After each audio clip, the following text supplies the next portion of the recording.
इंशाअल्लाह ये 7 हाफिज आलिम दीन बनकर दीन का काम बहुत आगे बढ़ाएंगे। आपकी बस्ती का भी नाम होगा और आपने इनके साथ जो अपनी खिदमात को अंजाम दिया है, अल्लाह आपको भी उसका खूब सिला अता फरमाए। इसी तरीके से इदारे के साथ आप लगे रहें, मेहनत करते रहें। इंशाअल्लाह पानी वगैरह न लाएं, बाद में इंशाल्लाह मौका मिला तो कोई हजरात भी पानी न लाएं इधर को। ये होता रहेगा।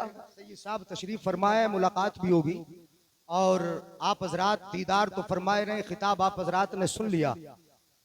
मैं चाह भी रहा था कि अब दस्तार बंदी हो जाए, मगर चूंकि ये जिम्मेदारी 15-20 मिनट की मुझे दे दी गई है और मेरे हवाले कर दी गई, इसलिए मैं इस जिम्मेदारी को आप तक पहुंचाना चाहता हूं और चंद बातें कुरान और हदीस की रोशनी में आप तक पहुंचा दूं। हजरात, बड़ा अच्छा उन्वान आपने सुना, लेकिन मैंने जिस उन्वान को इख्तियार किया ये भी आज वक्त की जरूरत है।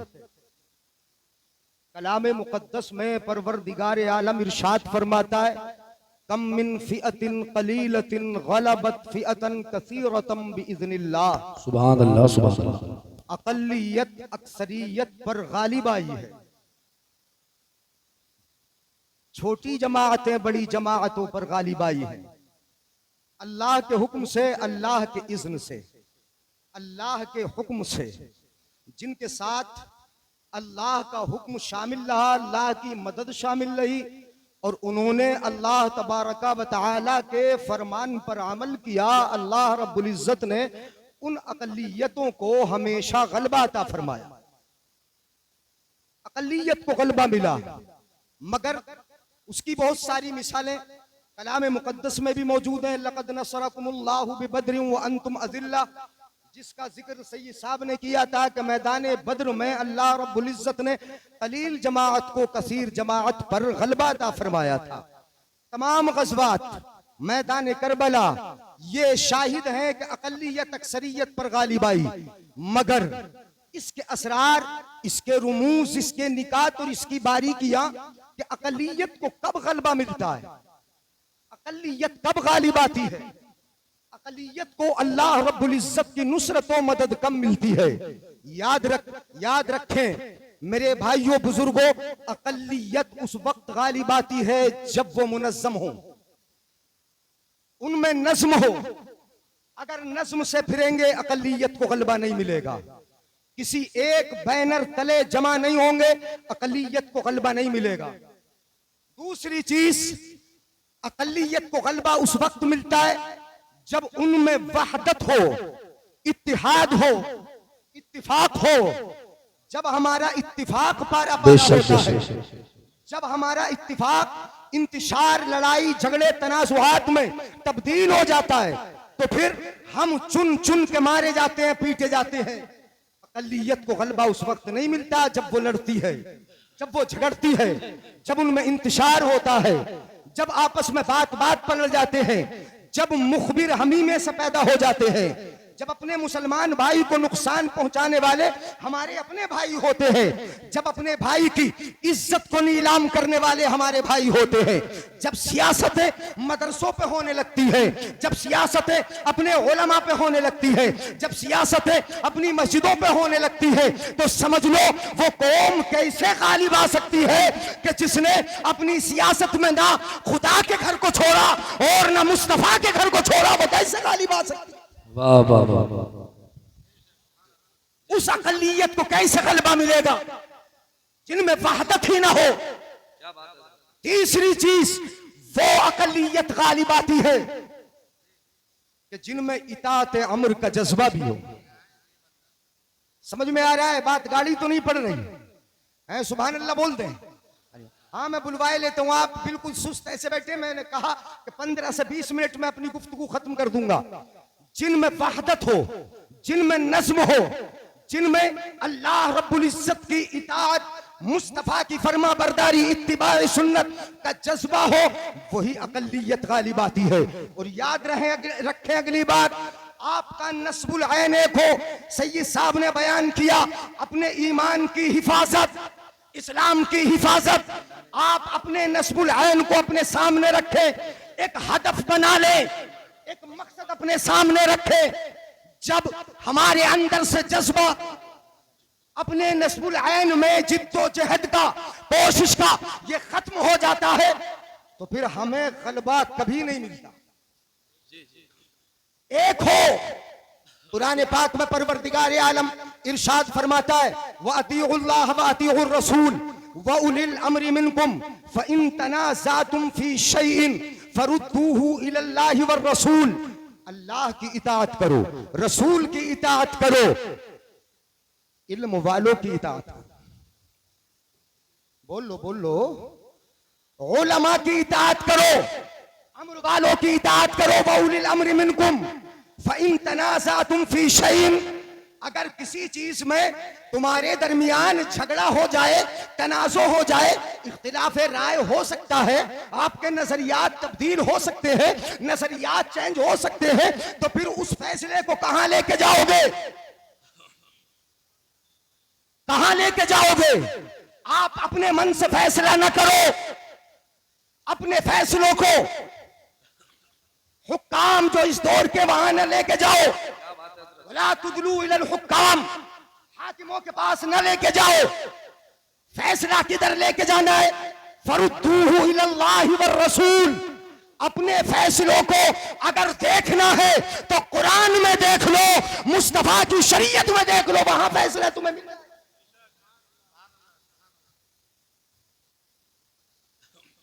और अगर लड़ गए, झगड़ गए, मैं बताता हूं कि कौन एक रहे। अगर लड़ गए, झगड़ गए, मजहब में, दीन में, जलसों में, मस्जिद में, मदरसे में, उलमा में, तो याद रखो कि तुम्हारा भी कोई पुरसाने हाल न होगा। कुरान में अल्लाह फरमाता है, वला तनाज़उ फतफशलू व तज़हब रिहुकुम वस्बिरू इन्नल्लाह मअस साबिरीन। सुभान अल्लाह, सुभान अल्लाह। आपस में न लड़ो, बेशक बेशक। लड़ गए कदम बहक जाएंगे, फिसल जाओगे। वह तज़हब रिहुकुम, और तुम्हारी जो ताकत व कुव्वत है, तुम्हारी हवा ही निकल जाएगी। इज्तिमाई हैसियत से जो तुम्हारी ताकत है, कुव्वत है, वो सारी की सारी चली जाएगी। वह तज़हब रिहुकुम, इज्तिमा के साथ रहने में, इत्तिफाक के साथ रहने में तुम्हारी कुव्वत है, तुम्हारी ताकत है। हम मजहब पे लड़ गए, हम मशरब पे लड़ गए, हम पीरों पे लड़ गए, हम मदरसों पे लड़ गए। वला तनाज़उ फतफशलू, न लड़ो वरना फिसल जाओगे। वस्बिरू, सब्र भी कर लो। अल्लाह फरमाता है सब्र कर लो। इन्नल्लाह मअस साबिरीन, अल्लाह की मदद सब्र करने वालों के साथ होती है। एक दो हदीस में आपके गोश गुजार कर दूं, सुनो। इत्तिफाक से रहो, एक होकर रहो, लड़ाई न करो। मोमिन के बारे में आका फरमाते, अल मुमिनु लिल मुमिन कल बुनियान। मोमिन मोमिन के लिए बुनियाद की ईंटों की तरह है। समझ में आ रहा है? मोमिन मोमिन के लिए बुनियाद की ईंट की तरह है, बुनियाद की तरह है।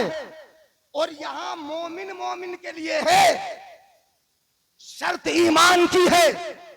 मोमिन मोमिन के लिए बुनियाद की तरह है। जिस तरह बुनियाद की एक ईंट को दूसरी ईंट के साथ मिलने के बाद ताकत मिलती है, दूसरी ईंट जब लग जाती है तो पहली को ताकत मिल जाती है, तीसरी लग गई, पहली, दोनों को ताकत मिल गई। इस तरह ईंटें एक दूसरे से जुड़ती जाती है और एक मजबूत ताकत बनती जाती है।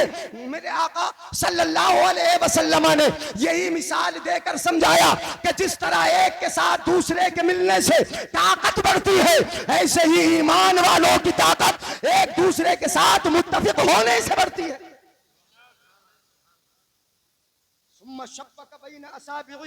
फिर मेरे आका सल्लल्लाहु अलैहि वसल्लम ने इस तरह उंगलियां मिलाई और इनको जोड़कर दिखाया कि जिस तरह उंगलियों के मिल जाने से उंगलियों की ताकत बढ़ गई, इन उंगलियों की, ऐसे ही तुम्हारी ताकत भी बढ़ जाएगी। मेरे आका फरमाते उनसुर अखाका जालिमन औ मजलूमा। आका फरमाते अपने भाई की मदद कर दिया करो। बोल लो जरा सुभान अल्लाह। उनसुर अखा का, अपने भाई की मदद कर लिया करो। आपका भाई जालिम हो तब भी उसकी मदद करो, मजलूम हो। एक साहबी खड़े हो गए, अर्ज करने लगे या रसूल अल्लाह, फकाल रजुलुन अंसुरु मजलूमन फकैफ अंसुरु जालिमा। खड़े हुए बोले या रसूल अल्लाह, मजलूम की मदद तो समझ में आती है, जो पिट रहा हो उसकी मदद समझ में आती है, जिसकी जमीन छीनी जा रही हो उसकी मदद समझ में आती है, जिसको गालियां बकी जा रही हो उसकी मदद समझ में आती है, जिसको बुरा सा कहा जा रहा हो उसकी मदद समझ में आती है, जिसकी तिजारत पर डाका डाला जा रहा हो उसकी मदद समझ में आती है। मगर जालिम की मदद कैसे करें? मदद जालिम की होगी तो जालिम की मदद कैसे करें या रसूल अल्लाह? जालिम की मदद कैसे होगी? तो आका इरशाद फरमाते हैं, तवज्जो है, अगर समझ में आएगा सुभान अल्लाह बोलोगे। क्या फरमाया आका ने? जालिम की मदद ऐसे होगी, फमनअहु मिनज़ जुल्म। जालिम की मदद होगी, उसको जुल्म से रोक दो, जमीन मत हड़पने दो, ज्यादती मत करने दो, गालियां मत बकने दो, ऐब जोई मत करने दो, उसको जुल्म से रोक दो। जुल्म से रोक दोगे तो तुम्हारे भाई जालिम की मदद भी हो जाएगी। और मदद कैसे होगी? वो तो जुल्म से रुक रहा, वो दूसरे की जमीन छीनने से रुक रहा, मदद कैसे होगी? वो जहन्नम के गड्ढे से रुक जाएगा, वो आखिरत के अजाब से रुक जाएगा। अगर जुल्म से रुक गया तो आखिरत के अजाब से महफूज हो जाएगा। ऐसे जालिम की भी मदद हो जाएगी। मगर हम तो जालिम का साथ जुल्म में देते हैं। वो जुल्म करता है, हम उसे पीछे से चढ़ाते हैं। वो जुल्म करता है, हम उसके हवा भरते रहते हैं, हम उसे और बढ़ावा देते रहते हैं। वो जुल्म करता जाता है, उसे और जहन्नम में ढकेल ले। और सुना दूं एक हदीस? अब चूंकि खड़ा हुआ, आप अकेले हाथ उठा के बोले या रसूल अल्लाह। अब यहाँ चूंकि सुस्त से बैठे, इसलिए एक हदीस में सुना दूं बड़ी प्यारी। इताअत अम्र का जज्बा हजरत ने जिक्र फरमाया। मैं एक हदीस की रोशनी में बता दूं कि सहाबा में किस कदर इताअत का जज्बा था। हजरत अब्दुल्लाह इब्ने अब्बास रज़ी अल्लाह ताला अन्हु से यह हदीस पाक मर्दी है और गालिबन मुत्तफक अलैह हदीस पाक है। रआ रसूलुल्लाह सल्लल्लाहु अलैहि वसल्लम खातमम मिन ज़हबिन फी यदि रजुलिन। मेरे आका सल्लल्लाहु अलैहि वसल्लम ने एक नौजवान के हाथ में सोने की अंगूठी देखी। मर्द के हाथ में सोने की देखी, दे दी नहीं, क्या देखी? वो सोने की अंगूठी पहने था, साहबी थे, नौजवान थे। आज हम तो मंगनी में अंगूठी पहनाते। मुझसे भी कहा गया एक जगह की अंगूठी पहना दो हजरत, मैंने कहा नहीं पहनाना नहीं, हाथ में दे दो, अगर दे रहे हो तो फिर मर्द को पहना रहे हम अंगूठी, रिश्ते में पहना रहे, मंगनी में पहना रहे और वो भी मूंछों को ऊपर उठाकर एक नहीं 5 उंगलियों में पहने घूमता है सोने की अंगूठी। बोलो हराम है कि नहीं? मर्द के लिए सोना हराम है। मगर तुमने, सुनो जरा, कितनी इताअत करते हो तुम, कितनी बात मानती है मेरी कौम। मेरे आका ने अंगूठी देखी, सोने की तवज्जो रखे, सोने की अंगूठी देखी, फनज़ाहु फतराहु। मेरे आका ने उन सहाबी का हाथ पकड़ा, उंगली से अंगूठी निकाली और निकाल कर अंगूठी को फेंक दिया मुस्तफा ने। क्या किया मुस्तफा ने? मेरे आका ने यह अमल करके दिखाया कि जब बुराई देखो और हाथ से रोकने की ताकत है तो रोक दो। मेरे आका ने अंगूठी निकाली और फेंक दिया, अंगूठी को फेंक दी। फिर आका ने इरशाद फरमाया, यामुदु अहदुकुम इला जुमरतिन मिनन नार।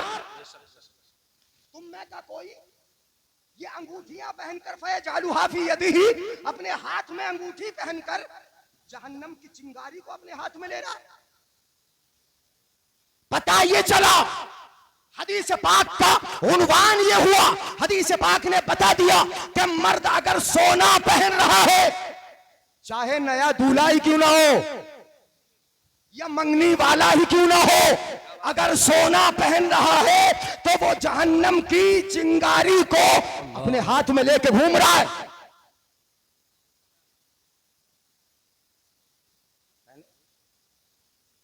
ये कहकर मुस्तफा अंगूठी निकाल कर फेंक कर वहां से आगे बढ़ गए, चले गए। फकील अली रजुल, जिसके हाथ में अंगूठी थी, उनसे कहा गया खुज खातमक इंतफि बिही। सुन लो गौर से, मुस्तफा तो चले गए, मुस्तफा चले गए, जिसके हाथ की अंगूठी निकाली थी मुस्तफा ने, उनसे किसी ने कहा अपनी अंगूठी उठा लो और उससे फायदा ले लो, बेच दो। पहनना ही तो सोना नाजायज है, बेचना तो नाजायज। बीवी को दे दो, बीवी को पहनाना तो नाजायज। बहन को दे दो, बहन को देना तो नाजायज नहीं। अपनी वालिदा को दे दो, किसी और को दे दो, देना तो नाजायज नहीं। कहा गया उठा लो। मुस्तफा तो चले गए, अब देख थोड़ी रहे, फेंक दिए मुस्तफा ने, उठा लो। चले गए मुस्तफा, फायदा उठा लो, बेच दो। तो सहाबी का जवाब सुनो, वो इताअत अम्र वाले थे, वो इत्तिबाए सुन्नत मुस्तफा वाले थे। नबी अकरम सल्लल्लाहु अलैहि वसल्लम के उस प्यारे सहाबी का जवाब सुनो। मेरे आका का वो प्यारा सहाबी जवाब देता है, वल्लाही ला आखुजु अबदा वक़द तरहहु रसूलुल्लाह सल्लल्लाहु अलैहि वसल्लम। है वो सहाबी कहते हैं, खुदा की कसम मैं उस अंगूठी को कभी उठा नहीं सकता जिसको मेरे आका ने अपने हाथों से फेंक दिया। सुभान अल्लाह, नारे तकबीर, नारे रिसालत, मसलके आला हजरत, अज़मत मुस्तफा, जश्न दस्तार बंदी, उलमाए अहले सुन्नत। इसलिए इताअत, बात मान लिया करो। उलमा अगर मना करें इस सोने की अंगूठी से तो बात मान लिया करो। ये इताअत अम्र हमसे चली गई। जिस चीज को मेरे आका ने फेंका था उसे हमने उठा लिया, उसे हमने ले लिया और पहनाना शुरू कर दिया। मंगनी ही तुम्हारी हराम काम से होती है। आका इरशाद फरमाते हैं, एक छोटी हदीस और सुनाऊं, अर्राहिमून यरहमुहुमुर रहमान, रहम करने वालों पर अल्लाह भी रहम फरमाता है। अल्लाह रहम फरमाता है रहम करने वालों पर। इरहमू मन फिल अर्द, लोगों एक दूसरे के साथ मोहब्बत का बर्ताव करो, नरमी रखो, दिल में जगह रखो। इरहमू मन फिल अर्द, जमीन वालों पर तुम नरमी करो। यरहमुकुम मन फिस समा, आसमान वाले तुम पर रहम फरमाएंगे। मेरे आका सल्लल्लाहु अलैहि वसल्लम ने हजरत इमाम हसन इब्ने अली को चूम लिया।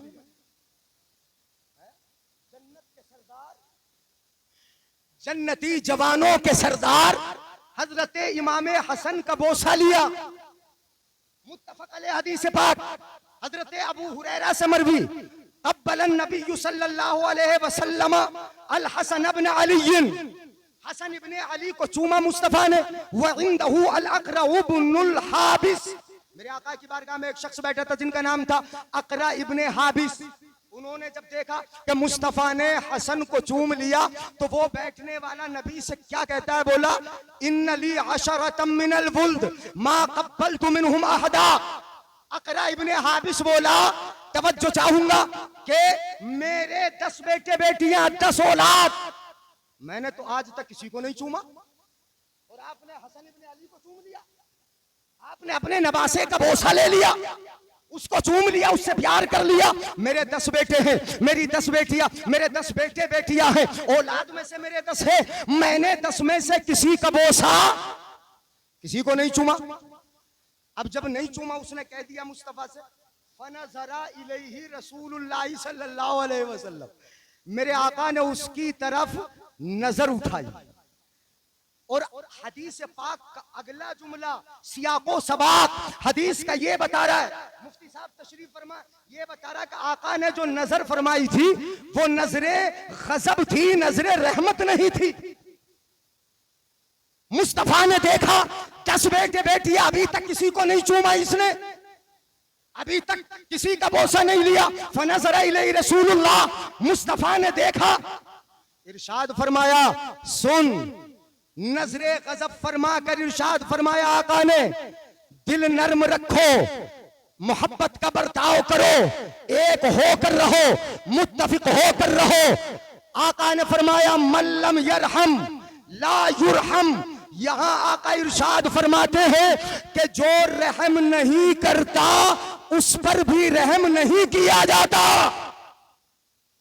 तुम रहम करोगे तो तुम पर भी रहम किया जाएगा। नरमी का बर्ताव रखो। आज बड़ा दिल दुखता है जब ये सुनते हैं मदरसों पे सियासत है, दीनी जलसों पे सियासत है, अपने मजहब पे सियासत है। कितनी बुरी सोच हो गई हमारी कि यहाँ आके हम लड़ गए, झगड़ गए। नहीं, कुरान में अल्लाह फरमाता है, वातसिमू बिहब्लिल्लाहि जमीआ वला तफर्रकू, अल्लाह की रस्सी को मजबूती से थाम लो और ये जरा जरा सी बातों पे आप न बटो। अल्लाह के नाम पे एक हो जाओ, रसूलुल्लाह के नाम पे एक हो जाओ। अल्लाह ताला अमल की तौफीक अता फरमाए। बातें बहुत हो जाएंगी। व आखिरु दअवाना अल्हम्दुलिल्लाहि रब्बिल आलमीन। चलते चलते आला हजरत के शेर पढ़ दूं, सबसे औला वो आला। बोल दो जरा जोर से, सबसे औला वो आला, सबसे बाला वो बाला, अपने मौला का प्यारा, दोनों आलम का दूल्हा। कौन देता है देने को मुंह चाहिए, देने वाला है सच्चा, जिनके तलवों का धोवन है आबे हयात, है वो जाने मसीहा। हम सदों को रजा मुझद दीजे के है बेकसों का सहारा। बैठ जाओ, बैठ जाओ, हश्र बैठ तक जाओ। डालेंगे हम पैदाइशे मौला की धूम, मिस्ल फारस नजद के कलहे गिराते जाएंगे और खाक हो जाएं अदू चलकर, मगर हम तो रजा दम में जब तक दम है बैठ जाएं आप। सुनाते जाएंगे। अभी बैठ जाएं, दस्तार बंदी होनी है।